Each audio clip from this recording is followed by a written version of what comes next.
Hi hello நான் உங்கள் ரோஹித் பேசுகிறேன்.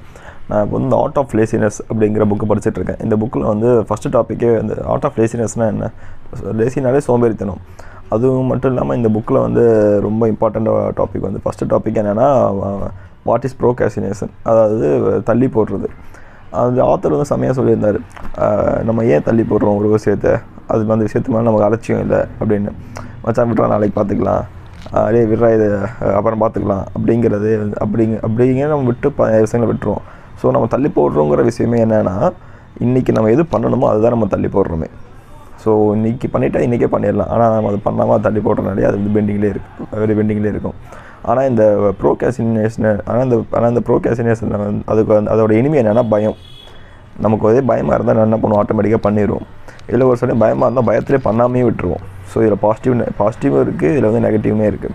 ஸோ நம்ம இந்த ப்ரோகாஸ்டினேஷனுங்கிறத நம்ம கொஞ்சம் கரெக்டாக யூஸ் பண்ணிக்கிட்டால் நமக்கு அதை கரெக்டாக யூஸ் பண்ணிக்கிட்டாலும் கரெக்டாக இல்லாமல் வச்சுக்கிட்டாலும் நமக்கு ரொம்ப நல்லது.